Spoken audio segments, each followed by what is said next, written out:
Hai teman-teman, kembali lagi di podcast Cenada, Cerita Anak Muda. Tentu saja kali ini aku tidak sendirian, ditemani oleh Saya Taskia Naila Sofia. Nah, Taskia ini katanya itu dia mondok loh, dan katanya dia itu punya pengalaman-pengalaman horor. Kalian penasaran nggak nih dengan ceritanya? Langsung aja yuk kita tanya-tanya.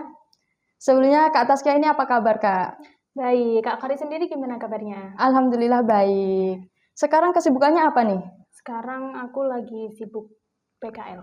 PKL? Iya. Berarti mondok, sekolah, sampai PKL gitu? Ya, mondoknya lagi enggak. Soalnya kan lagi PKL. Oh ya, PKL-nya itu ngelaju atau ngekos? Ngekos. Kak Taskia kan ini mondok. Nah, mondoknya itu udah berapa lama? Dari kapan? Dulu saya mondok pertama itu dari kelas 7 ya. Kelas 7. Iya, kelas 7 Masih SMP. SMP? Lulus SD, terus saya kelas 7 itu saya mondok di Kaliangkrik. Kaliangkrik? Iya. Sekarang? Sampai kelas 9. Terus sekarang pas mau masuk SMA ini, Pindah saya gitu? pindah di Kajoran. Di Kajoran? Iya. Kalau sekolahnya itu di mana? Sekolahnya juga sama di Kajoran. Berarti satu wilayah lah. Deket sama sekolahnya. Berarti udah lumayan lama ya? Iya. Nah, itu kan katanya kamu punya pengalaman horor nih. Nah, itu cerita horornya itu yang ada di Kaliangkrik itu atau di Kajoran itu? Yang di Kajoran.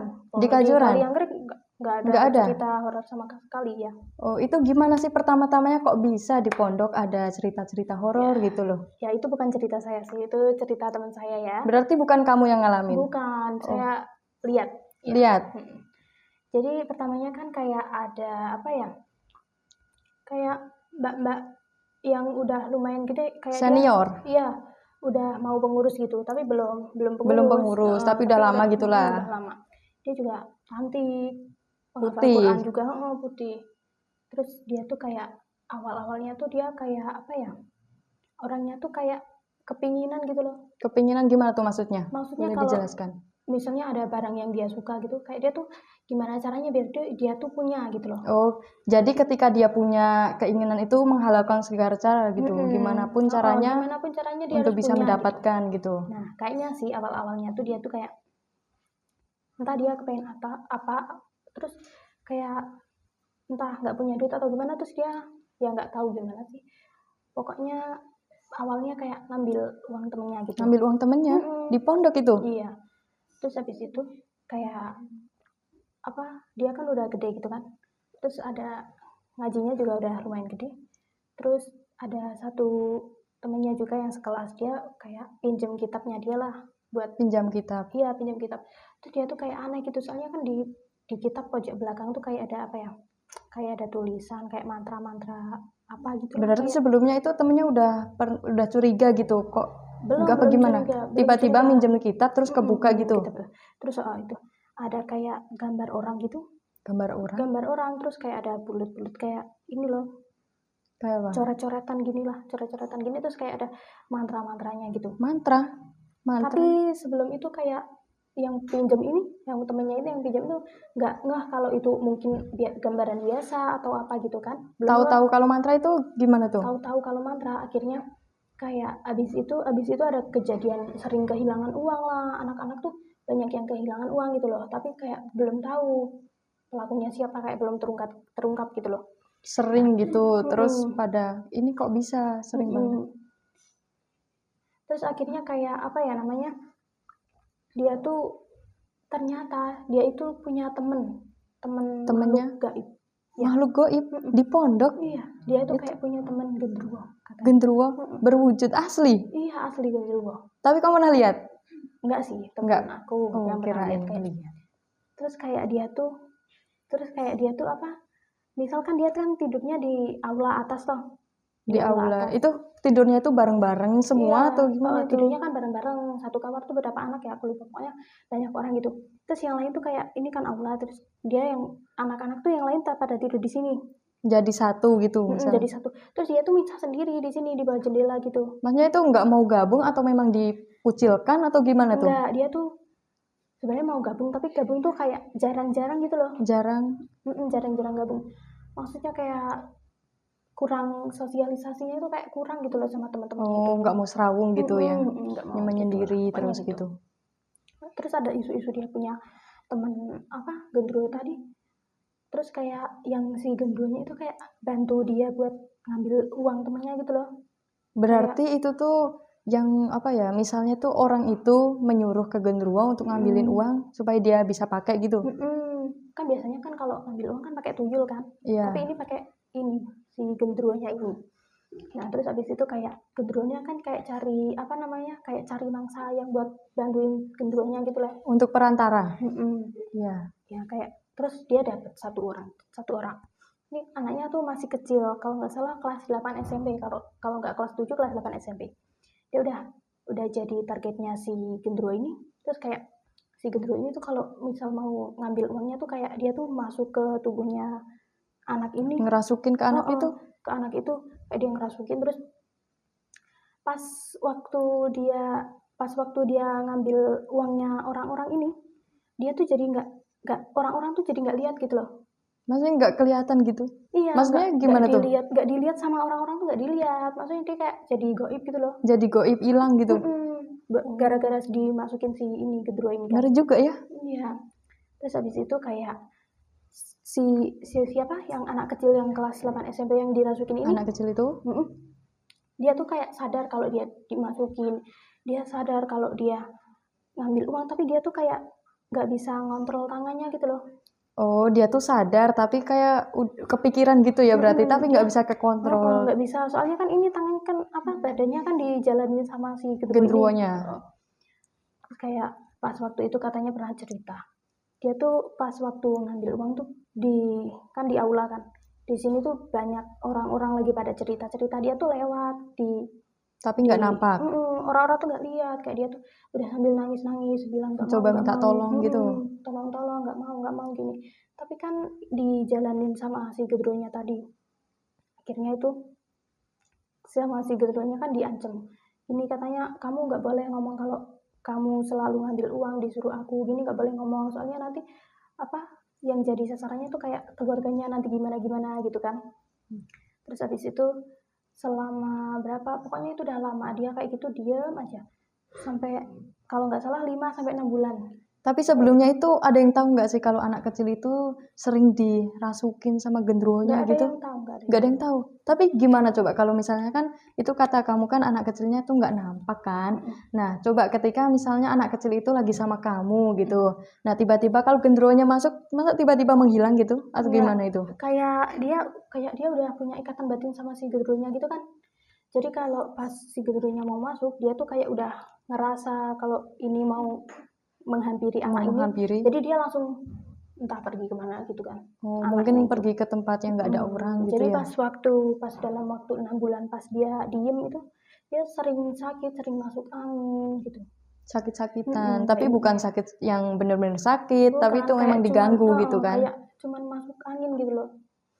Nampak lihatnya tuh kayak cuman masuk angin. Terus dia kan punya kakak di pondok nih. Kakak kandung? Iya, kakak kandung si anak ini yang 8 SMP ini. Oh iya. Kan dia punya kakak kandung. Terus dia tuh kalau pas lagi tidur, dia tuh nggak bisa kalau nggak ada kakaknya. Soalnya kan dia kayak takut gitu kan. Kayak takut. Nah, habis itu, setelah itu, pas dalam waktu habis 6 bulan itu, akhirnya kayak mungkin dia udah nggak betah ya.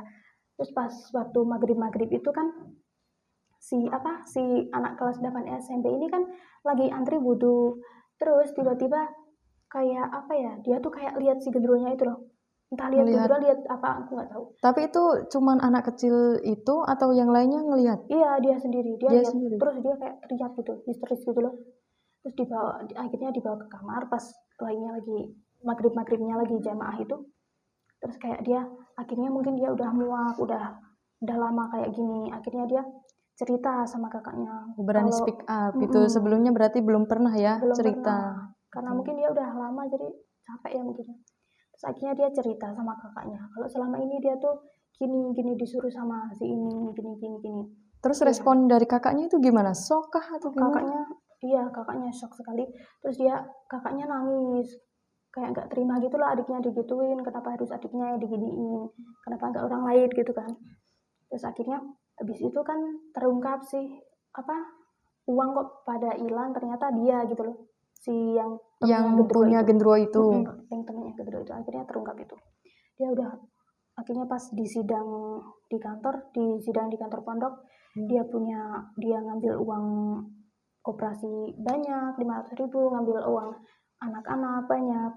Akhirnya kayak apa namanya, dia akhirnya kayak orang tuanya kan datang ke pondok, terus Dipanggil ya langsungan. kayak dipanggil gitu. Pas dia di sidang ditanyain gini, intinya sama pengurusnya itu dibilangin ke ibunya, anaknya ini nyolong gini uang segini. Tapi kan sebelumnya emang ada bukti gitu kok bisa gitu. Makanya itu nggak ada bukti, jadi dia tuh kalau dipanggil tuh kayak nggak ada rasa takut gitu loh, nggak ada bersalah, nggak ada rasa takut gitu. Oh iya, soalnya nggak ada bukti juga sih, soalnya sama makhluk goib gitu kan. Jadi akhirnya pas dipanggil itu, tahu nggak ibunya malah bilang gini, Gimana? kan ibunya udah dikasih tahu anaknya gini, ibunya malah bilang gini, kan udah dikembaliin kan uangnya, gitu doang. Gitu doang. Terus ibunya kayak beranggapan, anak saya tuh nggak usah disalahin, yang penting uangnya udah balik gini. Ibunya kayak belain anaknya gitu loh. Aku nggak tahu sih kalau ibunya emang udah dibantu sama si genderuwonya biar kayak gitu, atau emang ibunya kayak gitu, aku nggak tahu. Terus akhirnya pas suatu hari pernah kan kayak dia udah berteman baik sama makhluk halus kan, jadi kayak dia tuh kalau apa namanya, kalau baca Quran atau baca apa gitu kayak suka panas gitu loh. Panas. Tapi dia tuh bisa ya berteman sama genderuwo tapi ya mondok, yang ngaji gitu. Mungkin kayak kepinginan tadi. Terus kayak dia tuh sering baca wirid, sering baca apa, kan kadang ada yang baca wirid terus ada gangguannya gitu loh. Oh, ujiannya dari bacaan wirid terus tersebut. mungkin dia tuh malah melenceng ke jalan yang sesat. Iya, sesat. Nggak itu. sesuai syariat ya. Akhirnya itu. Terus pas suatu hari pernah, dia kan panas kan kalau baca Quran. Terus akhirnya kan dia kan menghafal Quran. Jadi setiap hari di pondok kan menghafal harus Quran tapi iya, gitu ya. dia apa namanya, harus setoran ke Bunyai setiap hari, setoran Quran itu kan. Iya. Terus dia ini apa, hafalan Quran tuh sambil dia kan kalau apa ya, nggak pernah ngafalin lah orang kalau baca Quran kan panas. Akhirnya dia buat contekan di kertas. Dia pas setoran maju tuh sambil Pas baca itu panas berarti baca. ya. Iya, kan dia orangnya putih kan. Terus habis keluar dari ruangan itu kayak mukanya langsung merah, kayak langsung panas gitu loh. Tapi emang selama itu kan dia kan baca Quran panas kan. Nah, buat contekan. Itu ada yang lihat nggak sih pas itu baca contekannya itu? Kayak mungkin buat contekannya itu pas orang-orang lagi tidur. Tapi pas setoran gitu nggak ada yang lihat? Ada yang lihat satu. Akhirnya itu ngadu ke punyanya. Intinya gini, dia tuh tadi apa nyontek hafalannya gini. Akhirnya punyanya bilang, oh pantesan biasanya nggak lancar, kok hari ini lancar gitu kan. Ternyata itu nyontek. Nah setelah itu balik lagi ke yang tadi itu kepanasan. yang udah kebongkar yang di sidang di kantor itu. Terus dia tuh kalau pas di sidang tuh kayak nggak ada rasa takut gitu loh. Nggak ngerasa bersalah, nggak ngerasa kalau dia tuh ngelakuin gitu loh. Akhirnya pas itu marak-maraknya tuh kayak jadi banyak yang kesurupan gitu loh. Banyak kesurupan tapi itu di genderuwonya itu lagi. Kayaknya iya, kalau nggak genderuwonya pokoknya ada kuntilanaknya juga kayaknya deh. Di pondok banyak juga ya kayak gitu. Ternyata banyak juga. Nah habis itu pas malam Kamis kan. Malam Kamis, ya. Kan anak-anak lagi pada itu belajar buat yang pelajaran besok gitu kan. Belajar bersama gitu. Satu kelas gitu kan. Nah terus pas itu posisinya aku lagi belajar di bawah.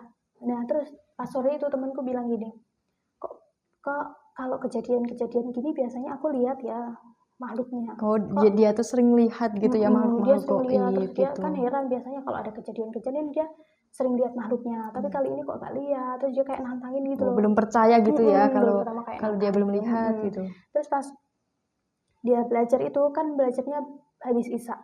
Terus dia belajar di atas, tiba-tiba dia diliatin itu sama genderuwonya. Diliatin itu langsung dia teriak, langsung yang dari atas langsung pada turun. Tapi pas itu yang lihat cuma dia itu atau sama yang lainnya? Yang dia sendiri. Akhirnya yang lain pada ribut nanyain ya, kenapa kok teriak gitu. Ternyata dia lihat itu. Ya habis itu cuma lihat doang. Akhirnya pas malam Jumatnya kan, kalau malam Jumat kayak ada apa sih? Berjanjian. Iya, Bagaimana? berjanjian gitu. Nah terus habis itu pas lagi berjanjian, pas lagi serokal, pas lagi selawatan itu, Ya. tiba-tiba ada yang kesurupan juga. Siapa tuh? Itu ya ada salah satu santri situ. Itu kesurupannya ya gendruwonya itu lagi. Aku nggak tahu. Pokoknya dia pas lain lagi apa namanya? Lagi selawatan dia malah bengong. Jadi ya dia itu kena kesurupan itu. Berarti jangan sering-sering bengong ya. Pokoknya gitulah. Terus kayak kesurupannya tuh nular gitu loh. Jadi pas itu tuh banyak banget kesurupan. Berarti misalnya satu kesurupan, nanti yang satunya kesurupan lagi gitu, apa gimana tuh? Iya, satu kesurupan, ini sembuh, ini kesini, Oh, ini sembuh, berpindah-pindah ini gitu.